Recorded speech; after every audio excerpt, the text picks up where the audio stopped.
Good afternoon, ladies and gentlemen. Thank you all for coming this afternoon. Apologize for the short delay. Representatives of the Deseralis Hotel Group, Ministers Cannonier, Mrs. Crockwell, my colleagues from the east end of the island, Junior Minister Nandy Outerbridge, and the Minister, sorry, not Minister yet, MP Kenny Bascom. It's great to have you all here in chambers, Cabinet Chambers.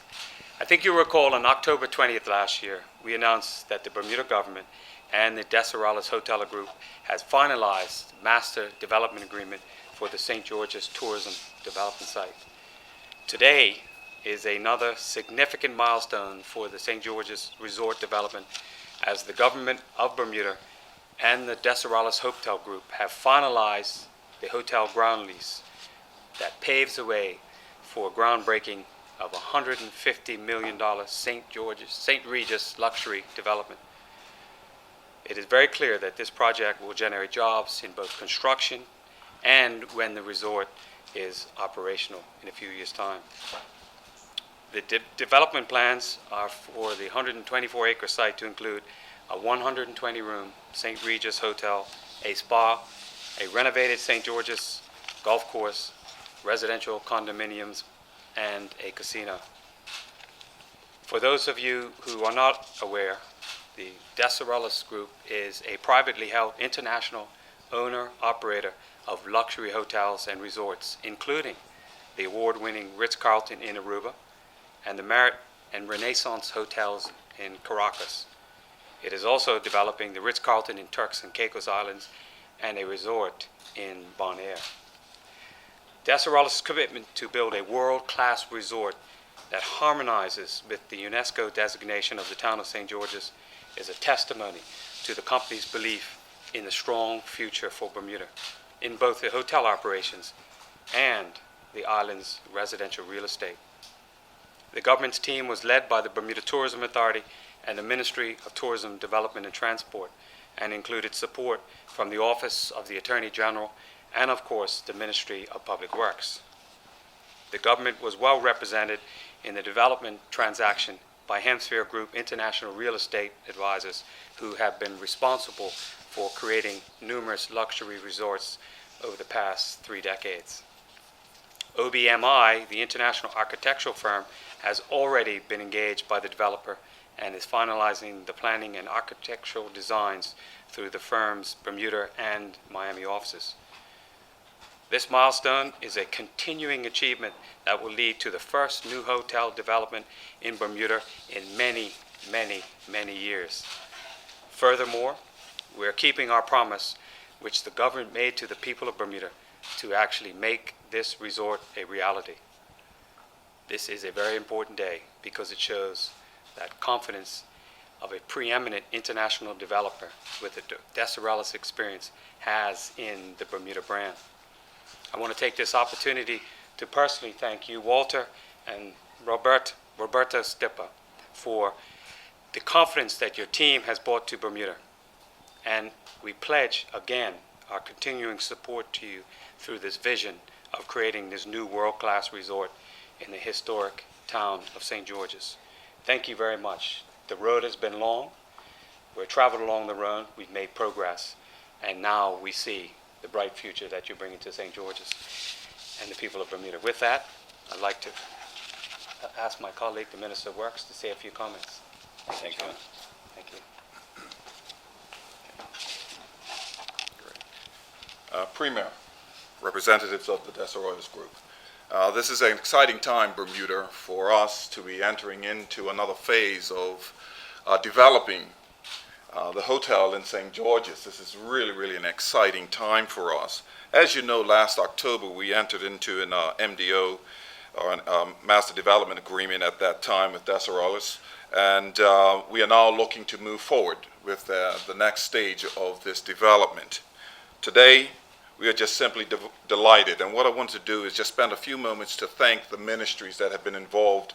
There's a lot of work that goes on behind the scenes to get to this point, and it would be remiss of me not to recognize the Ministry of Tourism and all of the work, the people behind it, his PS and the likes, who have worked tirelessly day after day, late nights, early mornings. Where's the PS? I see him sitting over there. And to also, for our division, Public Works, for our team, the engineers, the architects, and the likes, who have put in endless hours of ensuring that we can get to this point. Bermuda, I want to say to you that on behalf of our ministry, we are extremely excited that we are here at this time and at this moment. The St. George Hotel development will stimulate all the key industries that drive our economy, including our tourism and hospitality sector and our construction sector. The people of Bermuda can be assured that this government will continue to work hard to ensure that our people prosper, and today's announcement is proof positive with that. Thank you very much. Thank you. Junior Minister. Good afternoon, everyone. I'm delighted to stand here today with the Premier and the Minister of Public Works, my other colleagues, and everyone here today for the announcement of this important milestone that will see the first major hotel built in Bermuda in generations. It is the latest step in the promise made to Eastenders under the One Bermuda Alliance government that we would reinvigorate and revitalize St. George's, our only UNESCO World Heritage Site. This project will provide hundreds of construction jobs initially and further jobs once the St. Regis Hotel is completed. As an area MP, I am thrilled that the Club Med site will now be the epicenter of Bermuda's tourism revival. Today is a day all Bermudians can celebrate, and I look forward to groundbreaking in a few months as we continue to move Bermuda forward. Thank you. MP Baskin. Good afternoon, ladies and gentlemen. It's with pride that I stand here today and say thank you to the Honorable Minister, Sean Crockwell, and his team for bringing us this far. I would like to say thank you to the Desarrollo developers, and I'm going to say to the community of St. George's, as I've said from jump, this is the real thing, and you will see a hotel built on the site, not of the old Club Med, but on the bronze site where the hotel once stood. Thank you, ladies and gentlemen. Members of the media, any questions? How long is the ground lease for? Minister Cannonier? Or Minister Crockwell? Yeah, what's the... Is this in the ground lease? It's all in the ground lease that was tabled. You can get 4 copies of that. It was tabled in the House, 262 years. Do you have copies? Okay. We'll get them. Yes. When would we expect to see the plans for the project? We have plans, concept has been agreed, and we are working on details on that. Concept has been, I think everyone has it. We can certainly provide copies whenever. I think we have a copy of the concept, but we'd like to know when the actual plans come forth, the details. Oh, detailed plans? Yeah, it's we already engaged the architect and engineers and interior designers. Oops, sorry. We already engaged the architect, engineers, and interior designers, and they're working on it. Normally, a project like this takes some time, but we're working on it. How long before you anticipate ground being broken? We're anticipating, of course, this year. Hopefully, we get all the permits fast, and should not be later than third or fourth trimester. In terms of employment, how many Bermudians do you anticipate this project providing employment for? I think it's a little bit early to tell, but we are engaged with Bermuda and the community of St. George, and we want. It's usually easier to get people from Bermuda to work than bring them in from abroad. Are you planning a phased development, or is it all going to go up at one time? For the hotel, it's all at one time. For the residential, it's going to be phased. And as for the golf course? Golf course, it's part of the hotel development. So it's once the hotel is open, golf course is going to be open. Premier, you had indicated in the past that this project is expected to provide significant employment for Bermudians. What are you hoping for that in terms of that? Gary, I don't want to be try to be anywhere guessing on the number of jobs it's going to be, because that depends on the time frame when you break ground, how much work takes place at that time. But there's no doubt, a project of this size, it's a large, very large project, and there's going to be significant employment opportunities. And I think everyone involved is well aware that we want to make sure the Bermudians have the opportunity to be involved in that. And that's something that we're going to work with. And Deseralis have been very open with us on how we work towards that goal, and we feel very comfortable. Both the MPs that represent that area have been involved in trying to make sure that it's best for St. George's. And so we're excited about it. But if I tell you 150, 250 or whatever, you'll write that down, and in 4 months' time, when I come back and there's more people working, you won't correct it. So what incentives were on offer to attract Deserois to the island, given that Bermuda is often described as too expensive to enter into agreements of this kind? We've covered all that before, when that was all. If you can refresh on that. I'd certainly be happy to provide you all of that information, because it was tabled in the House, it was debated for a long period of time, so I certainly will provide you all that information. I think what we need to remember right here and now is that we have a partner who has a worldwide reputation for doing things right and being successful, and you have a government that is interested in working with people to get Bermuda up and running again. And then you have the town of St. George's, which is a perfect match for all of this. So, that's three of a kind. That's a pretty good hand.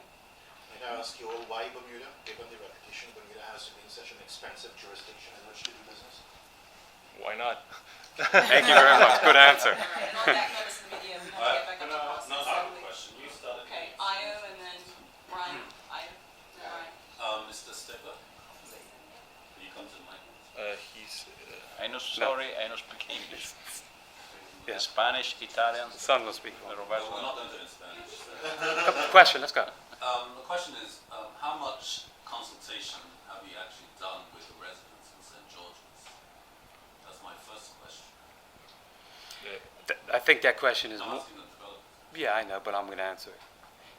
That question is something that will continue to take place as we go forward. Remember, we're in early stages yet, and before they finished a lot of the important parts of this process going forward, it'd be way too premature to speak to the residents of St. George's. But what you do know, and I will reemphasize, is that certainly MP Bascom has been very keen to continue to talk with the residents, answer questions that they might have, and conduct the comments back through government and the developers.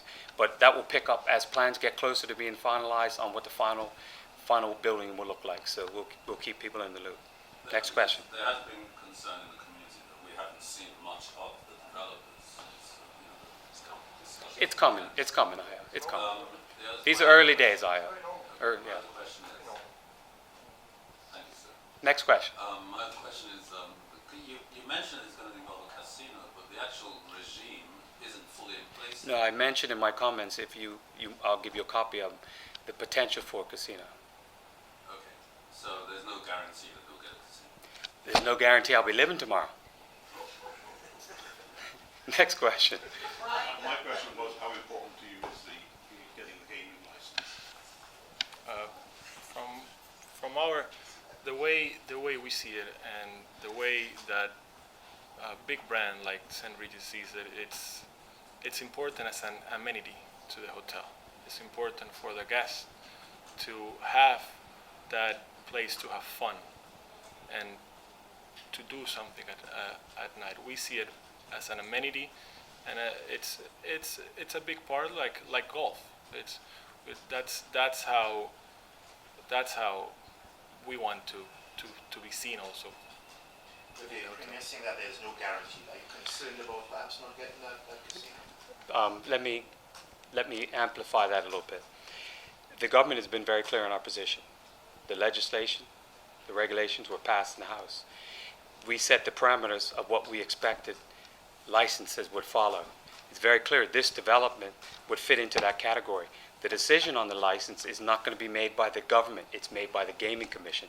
But we believe that they're in a good position to make an application and let the Gaming Commission decide. We're not going to get involved in those licenses for many, many reasons, and that process will continue. But it's clear. Read the act again. This development meets those requirements of tourism development. That's very important to remember. Isn't it the gaming commission just makes a recommendation to the minister, and the minister actually makes the final decision? No, that's not correct.